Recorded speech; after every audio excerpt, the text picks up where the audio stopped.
ओम शांति। आज बाबा के 12 अप्रैल 2021 के साकार मधुर महावाक्य हैं। आज बाबा ने बहुत वंडरफुल बात सुनाई कि ये वंडरफुल यूनिवर्सिटी है जिसमें स्वयं भोलानाथ बाप टीचर बनकर हमें पढ़ाते हैं। बिगड़ी को बनाने वाला भोलानाथ स्वयं है। बाबा ने कहा कि ये जो यूनिवर्सिटी है, यहाँ आप मनुष्य से देवता बनने की पढ़ाई पढ़ते हो और आप सबको लक्ष्य देते हो। क़यामत का समय है, इसलिए पावन बनो और बनाओ। मायावी संग से, 5 विकारों से दूर रहना है। यहाँ आप भट्ठी में हो, तपस्या में हो, साधना में हो, किसी की भी याद न आए। ये यूनिवर्सिटी में बाबा स्वयं हमारा शिक्षक बनकर हमें पढ़ाते हैं। वही हमारे सतगुरु भी हैं। बहुत नशा होना चाहिए। स्वयं निराकार परमात्मा हमारे शिक्षक बनकर हमें पढ़ाने के लिए आते हैं। बहुत सुंदर बात बाबा ने कही कि इस पाठशाला में जो आप योग सीखते हो, आप बच्चों को याद के द्वारा पाप कर्मों का नाश करना है। ये योग कोई भी सिखा नहीं सकता। यहाँ बाबा स्वयं आकर सहज राजयोग सिखाते हैं और कहते हैं कि आपको योग भट्ठी में रहना है, बाहर के संग से दूर रहना है, पतित का संग नहीं करना। आधा कल्प के महारोगी हैं, उन्हें विकारों से मुक्त करने के लिए पहले 7 रोज भट्ठी ज़रूर कराओ, अर्थात 7 दिन का कोर्स अवश्य कराओ। याद रखेंगे कि जो पुरानी आदतें हैं वो मिटा देनी है। अगर मिटाएंगे नहीं तो ऊंच पद नहीं हो सकता है। चलते फिरते भी आत्म अभिमानी बनने का अभ्यास करना है। बाबा प्यार उन्हें करते हैं जो सर्विसेबल बच्चे हैं, जो मनुष्य को देवता बनाने की सेवा करते रहते हैं। ऐसे बच्चे ऊंच पद पा लेते हैं। मिटरा घूरते घुराए, जो प्यारी चीज़ है उसे याद किया जाता है। बाबा प्यारे से प्यारा है। अपने स्वीट होम को बहुत प्यार से याद करना है कि हम स्वीट होम से यहाँ पार्ट बचाने आए हैं। माया के विघ्नों से, परिस्थितियों से घबराना नहीं है। माया के विघ्नों को खेल समझना है, पेपर समझना है। यहाँ तक बाबा ने कहा आप मास्टर विश्व निर्माता हो।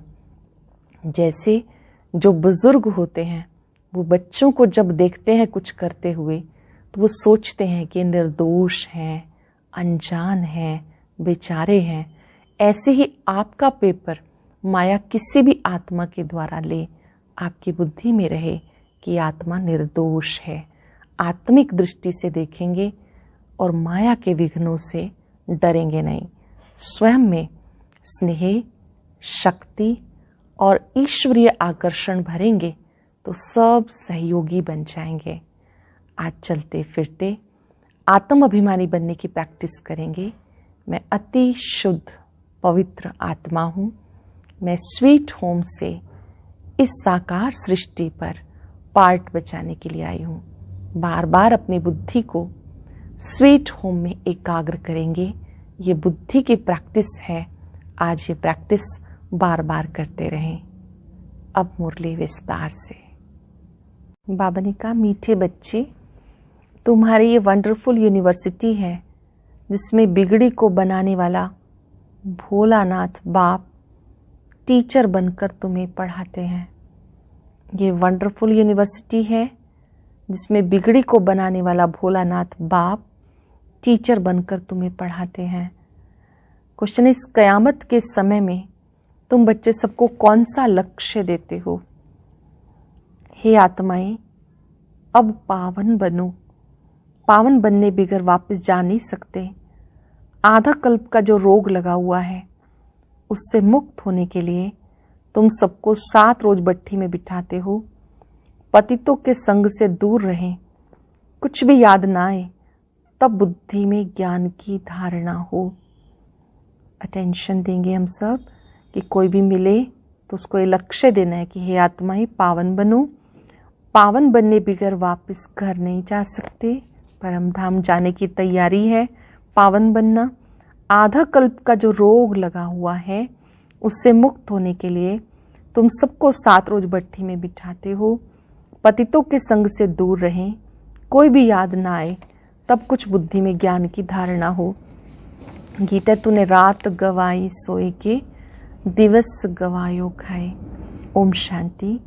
ये बच्चों को किसने कहा? क्योंकि स्कूल में बैठे हुए हो तो जरूर टीचर ने कहा। प्रश्न उठता है, ये टीचर ने कहा, बाप ने कहा या सतगुरु ने कहा? ये वर्षंस किसने कहे? बच्चों को बुद्धि में पहले पहले आना चाहिए हमारा बेहद का बाप है, जिसे परम पिता परमात्मा कहा जाता है। तो बाबा ने कहा, शिक्षक ने कहा, तो साथ साथ सतगुरु ने भी कहा। ये तुम्हारी बुद्धि में है। जो स्टूडेंट है वो उनकी बुद्धि में है। ये बाप ने भी कहा, शिक्षक ने भी, सतगुरु ने भी। और कॉलेज व यूनिवर्सिटी में टीचर पढ़ाते हैं, उनको कोई फादर व गुरु नहीं कहेंगे। ये है भी पाठशाला, फिर यूनिवर्सिटी कहो या कॉलेज कहो, है तो पढ़ाई ना। पहले ये समझना है पाठशाला में हमें कौन पढ़ाते हैं। ये पाठशाला है, हमें कौन पढ़ाता है? बच्चे जानते हैं वो निराकार सब आत्माओं का बाप है, सबका सद्गति दाता है, वो हमें पढ़ा रहे हैं। ये सारी रचना उस एक रचता की प्रॉपर्टी है। तो खुद ही बैठ रचना के आदि मध्यंत का राज समझाते। तुम बच्चों ने जन्म लिया बाबा के पास, तुम बुद्धि से जानते हो हम सब आत्माओं का वो बाप है, जिसे ज्ञान सागर नॉलेजफुल कहा जाता है। बाबा को ही ज्ञान सागर नॉलेजफुल कहते हैं। ज्ञान का सागर है, पतित पावन है। ज्ञान से ही सद्गति होती है। मनुष्य पतित से पावन बनते। अब तुम बच्चे यहाँ बैठे हो और कोई स्कूल में किसी को भी बुद्धि में नहीं रहता कि हमें ज्ञान सागर निराकार बाप पढ़ा रहे हैं। बाबा ने कहा बच्चों की ही बुद्धि में है कि हमें निराकार ज्ञान सागर बाबा पढ़ा रहे हैं। ये तुम जानते हो, तुम्हें ही समझाया जाता। खास भारत आम सारी दुनिया में ऐसे कोई भी नहीं समझेंगे कि हमें निराकार परमात्मा पढ़ाते हैं। उनको पढ़ाने वाले हैं ही मनुष्य टीचर। और फिर ऐसा भी ज्ञान नहीं जो समझे कि हम आत्मा हैं। आत्मा ही पढ़ती है, आत्मा ही सब कुछ करती है। फलानी नौकरी आत्मा करती इन ऑर्गन्स द्वारा। उनको ये रहता कि हम फलाने हैं, झट अपना नाम रूप याद आ जाता, हम ये करते हैं, हम ऐसे करते हैं, शरीर का नाम याद आ जाता। परंतु वो रॉन्ग है। हम तो पहले आत्मा है ना, पीछे शरीर लिया। शरीर का नाम बदलता रहता, आत्मा का नाम तो नहीं बदलता। आत्मा तो एक ही है। बाबा ने कहा मुझ आत्मा का एक ही नाम शिव है। ये सारी दुनिया जानती है। बाकी इतने सब नाम शरीरों पर रखे जाते, शिव बाबा को तो शिव ही कहते बस। उनका कोई शरीर नहीं दिखाई पड़ता। मनुष्य के ऊपर नाम पड़ता, मैं फलाना हूँ, हमें फलाना टीचर पढ़ा रहे हैं, नाम लेंगे ना। वास्तव में आत्मा शरीर के द्वारा टीचर का काम करती है, उनकी आत्मा को पढ़ाती है। संस्कार आत्मा में होते हैं, ऑर्गन्स द्वारा पढ़ाती है, पार्ट बजाती है संस्कार अनुसार। परंतु देह पर नाम जो पड़े उस पर सारे धंधे चलते। यहाँ तुम बच्चे जानते हो हमें निराकार बाप पढ़ाते, तुम्हारी बुद्धि कहाँ चली गई? हम आत्मा उस बाप के बने हैं। आत्मा समझती निराकार फादर हमें शरीर के द्वारा पढ़ाते हैं। निराकार फादर इस ब्रह्मा तन के द्वारा पढ़ाते हैं, उनका नाम है शिव। शिव जयंती भी मनाते। शिव तो है बेहद का बाप, उनको ही परम पिता परमात्मा कहा जाता। वो सब आत्माओं का बाप है। अब उनकी जयंती कैसे मनाते? आत्मा शरीर में प्रवेश करती, वह गर्भ में आती, ऊपर से आती है, ये किसी को मालूम नहीं पड़ता। क्राइस्ट को धर्म संस्थापक कहते। उनकी आत्मा पहले पहले ऊपर से आनी चाहिए। सतो प्रधान आत्मा आती, कोई भी विकर्म किया हुआ नहीं। पहले सतो प्रधान, फिर सतो रजो तमो में आते, तब विकर्म होते। पहले आत्मा जो आएगी सतो प्रधान होने के कारण कोई दुख नहीं भोग सकती। आधा टाइम जब पूरा होता तब विकर्म करने लगती है। आज से 5,000 वर्ष पहले बरोबर सूर्यवंशी राज्य था और सब धर्म बाद में आए। भारतवासी विश्व के मालिक थे। भारत को अविनाशी खंड कहा जाता, और कोई खंड था नहीं। तो शिव बाबा है बिगड़ी को बनाने वाला। भोलानाथ शिव को कहा जाता, ना कि शंकर को। भोलानाथ शिव बिगड़ी को बनाने वाला है। शिव और शंकर एक नहीं, अलग अलग हैं।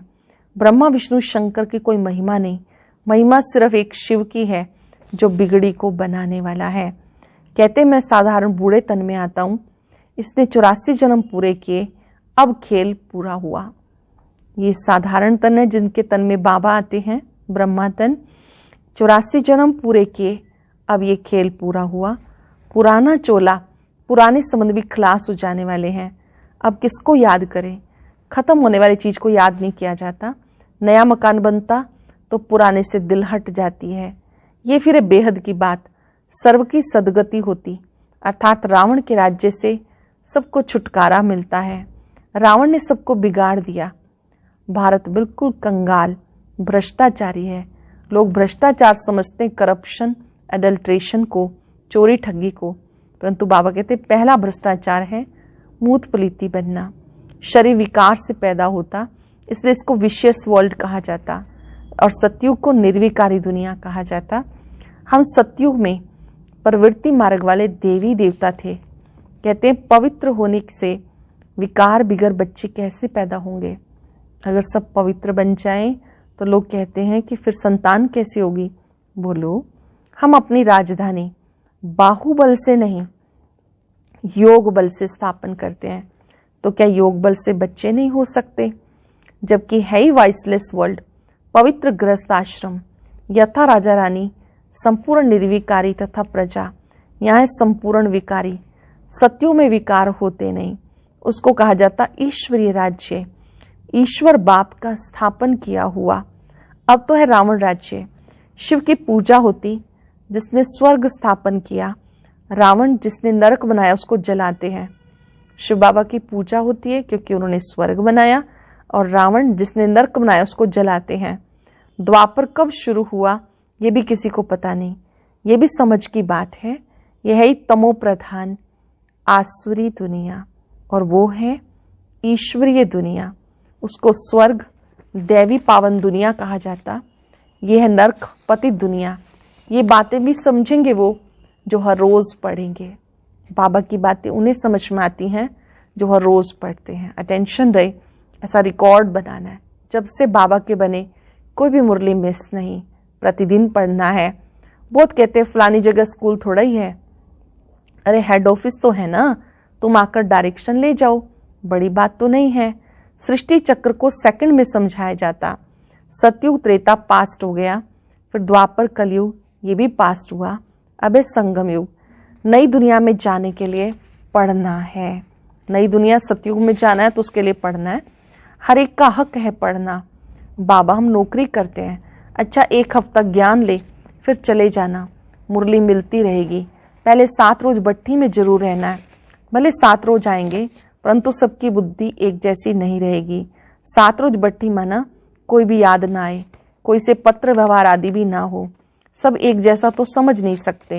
यहाँ पतितों को पावन बनाना है। ये पतितपना भी रोग है। आधा कल्प के महारोगी मनुष्य हैं, उनको अलग बिठाना पड़े। जो भी आते हैं आधा कल्प के महारोगी हैं, इसलिए उनको अलग बिठाना है। कोई का भी संग ना हो। बाहर जाएंगे उल्टा सुल्टा खाएंगे, पतित के हाथ का खाएंगे। सत्युग में देवताएं पावन है ना, उनके लिए देखो खास मंदिर बनते हैं। देवताओं को फिर पतित छू ना सके। इस समय मनुष्य बिल्कुल पतित, भ्रष्टाचारी हैं। शरीर विष से पैदा होता, इसलिए इसको भ्रष्टाचारी कहा जाता। सन्यासियों का भी शरीर विष से बना हुआ है। बाबा कहते पहले पहले आत्मा को पवित्र बनाना है, फिर शरीर भी पवित्र चाहिए। इसलिए पुराने इम्प्योर शरीर सब विनाश हो जाने हैं, सबको वापस जाना है। यह कयामत का समय, सबको पवित्र बन वापस जाना है। भारत में ही होलिका मनाते हैं। यहाँ 5 तत्वों के शरीर तमो प्रधान है। सत्युग में शरीर भी सतो प्रधान होते हैं। श्री कृष्ण का चित्र है ना, नरक को लात मार रहा है क्योंकि सत्युग में जाना है। मुर्दे को भी जब शमशान में ले जाते हैं तो पहले मुंह शहर की तरफ, पैर शमशान की तरफ करते हैं, फिर जब शमशान के अंदर घुसते हैं तो मुंह शमशान की तरफ कर देते। अब तुम स्वर्ग में जाते हो तो तुम्हारा मुंह उस तरफ है। शांतिधाम, सुखधाम और दुखधाम। अब हमारे पैर दुखधाम की तरफ हैं। वो तो मुर्दे की बात है, यहाँ तो पुरुषार्थ करना है। स्वीट होम को याद करते करते हम स्वीट होम चले जाएंगे। परम धाम को ही कहते हैं स्वीट होम। उसे याद करते करते हम अपने घर चले जाएंगे। यहाँ है बुद्धि की प्रैक्टिस। बाबा बैठ समझाते, जानते हो अभी हम आत्माओं को जाना अपने घर। पुराना चोला, पुरानी दुनिया है। नाटक पूरा हुआ, माना 84 जन्म का पार्ट बचाया। ये भी समझाया सब 84 जन्म नहीं लेते, जो आते ही बाद में हैं। और धर्म तो जरूर उनके कम जन्म होंगे। इस्लामी से बोधियों का कम, क्रिश्चियन के उनसे कम। गुरु नानक के सिख लोग आए भी, वो तो आए भी अभी हैं। गुरु नानक को 500 वर्ष हुआ, वे थोड़े 84 जन्म लेंगे। हिसाब किया जाता 5 वर्ष में इतने जन्म, तो 500 वर्ष में कितने जन्म हुए होंगे? 12-13 जन्म। क्राइस्ट के 2000 वर्ष, तो उनके कितने होंगे? आधे से भी कम हो जाएंगे। हिसाब है ना, इसमें कोई कितने एक्यूरेट नहीं कह सकते। इन बातों में डिबेट करने में जास्ती टाइम नहीं वेस्ट करना। तुम्हारा काम है बाबा को याद करना। फालतू बातों में बुद्धि नहीं जानी चाहिए। बाबा ने कहा आपका काम है बाबा को याद करना और बातों में आपकी बुद्धि नहीं जानी चाहिए। बाबा से योग लगाना, चक्र को जानना, बाकी पाप नष्ट होंगे याद से। इसी में मेहनत है। इसलिए भारत का प्राचीन योग कहते, जो बाप सिखाते। सतयुग त्रेता में तो योग की बात ही नहीं। फिर भक्ति मार्ग में हठ योग शुरू होता। यह है सहज राजयोग। बाबा कहते मुझे याद करने से पावन बन जाएंगे। मूल बात है याद करना। बाबा की याद से आत्मा पावन बनती है। कोई भी पाप नहीं करना। देवी देवताओं के मंदिर है क्योंकि पावन है। पुजारी लोग तो पतित हैं, पावन देवताओं को स्नान आदि कराते। वास्तव में पतित का हाथ भी नहीं लगना चाहिए। ये सब है भक्ति मार्ग के रस्म रिवाज। अभी हम पावन बन रहे हैं, पवित्र बन जाएंगे, फिर देवता बन जाएंगे। वहां तो पूजा आदि की दरकार नहीं रहती। सबका सदगति दाता एक बाप है, उनको ही भोलानाथ कहते हैं। जो सबका सदगति दाता है उसे ही भोलानाथ कहते हैं। मैं आता हूँ पतित दुनिया, पतित शरीर में, पुराने रावण राज्य में। हाँ, कोई के भी तन में प्रवेश कर मुरली चला सकते हैं। इसका मतलब ये नहीं कि वो सर्वव्यापी है। हर एक में तो अपनी अपनी आत्मा है। फॉर्म भी लिखवाया जाता, तुम्हारी आत्मा का बाप कौन, परंतु समझते नहीं। आत्माओं का बाप एक ही होगा। हम सब ब्रदर्स हैं, फादर एक है, उनसे वर्षा मिलता है जीवन मुक्ति का। वही लिबरेटर हैं, गाइड हैं। बाबा ही लिबरेटर भी हैं, गाइड भी हैं। सभी आत्माओं को ले जाएंगे स्वीट होम। इसलिए पुरानी दुनिया का विनाश होता है। होलिका होती है ना, शरीर सब खत्म हो जाएंगे, बाकी आत्माएं वापस चली जाएंगी। सत्यों में फिर बहुत थोड़े होंगे। समझना चाहिए स्वर्ग की स्थापना कौन कराते हैं, कलयुग का विनाश कौन कराते हैं। सो तो क्लियर लिखा हुआ है। कहते मित्रा घूरते घुराए, प्यार करो तो प्यार मिलेगा, याद करो तो याद मिलेगी, प्यार करो तो प्यार मिलेगा। बाबा कहते मेरे अर्थ बहुत सर्विस करते हैं। जो बच्चे मेरे अर्थ बहुत सर्विस करते हैं, मनुष्य को देवता बनाने की, वो जास्ती प्यारे लगते हैं। जो पुरुषार्थ करेंगे वो ऊंच वर्षा पाएंगे। वर्षा आत्माओं को पाना है परमात्मा बाप से। आत्म अभिमानी बनना पड़े। कई बहुत भूले करते हैं। पुरानी आदतें पक्की हो गई, कितना भी समझाओ वो छूटती नहीं। कई बच्चों में पुरानी आदतें बहुत पक्की हो गई, कितना भी समझाओ वो छूटती नहीं। उससे अपना ही पद कम कर लेते हैं। जो पुरानी आदतों को नहीं छोड़ते तो उनका अपना ही पद कम हो जाता है। अच्छा, मीठे मीठे सिक्के लदे बच्चों प्रति माता पिता बाप दादा का याद प्यार गुड मॉर्निंग। रूहानी बाप की रूहानी बच्चों को नमस्ते। रूहानी बच्चों की रूहानी बाप दादा को नमस्ते, गुड मॉर्निंग। शुक्रिया बाबा, शुक्रिया। धारणा के लिए सार। पहली पॉइंट है किसी भी बात की डिबेट में अपना टाइम वेस्ट नहीं करना। किसी भी बात की बहस में अपना टाइम वेस्ट नहीं करना। वाद विवाद में व्यर्थ की बातों में बुद्धि ज़्यादा ना जाए। जितना हो सके याद की यात्रा से विक्रम विनाश करने हैं। आत्म अभिमानी रहने की आदत डालनी है, प्रैक्टिस करनी है, अपने को आत्मा समझने की। इस पुरानी दुनिया से अपना मुंह मोड़ लेना है। शांतिधाम सुखधाम को याद करना है। नया मकान बन रहा है तो पुराने से दिल हटा लेनी है। नई दुनिया हमारे लिए बन रही है तो पुराने से दिल हटा लेनी है। वरदान है, माया के विघ्नों को खेल के समान अनुभव करने वाले मास्टर विश्व निर्माता भव। माया के विघ्नों को खेल समान अनुभव करने वाले मास्टर विश्व निर्माता भव। जैसे कोई बुजुर्ग के आगे छोटे बच्चे अपने बचपन के अलबेलेपन के कारण कुछ भी बोल दें, कोई ऐसा कर्तव्य भी कर ले, तो बुजुर्ग लोग समझते हैं ये निर्दोष अनजान छोटे बच्चे हैं, कोई असर नहीं होता।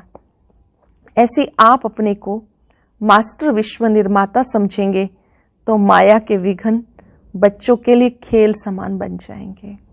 अपने को विश्व निर्माता समझेंगे तो माया के विघ्न खेल समान लगेंगे। माया किसी भी आत्मा द्वारा समस्या, विघ्न व परीक्षा पेपर बनकर आ जाए तो उसमें घबराएंगे नहीं, उन्हें निर्दोष समझेंगे। किसी के द्वारा भी पेपर आ जाए उन्हें निर्दोष समझेंगे, क्योंकि पेपर तो माया लेती ही है। स्लोगन है, स्नेह शक्ति और ईश्वरीय आकर्षण स्वयं में भरो तो सब सहयोगी बन जाएंगे। स्नेह शक्ति और ईश्वरीय आकर्षण स्वयं में भरो तो सब सहयोगी बन जाएंगे। आज हम सब चलते फिरते अभ्यास करेंगे आत्म अभिमानी बनने का। ओम शांति। आज की अव्यक्त मुरली जरूर सुने। उसके लिए ऊपर दिए गए बॉक्स को टच करें।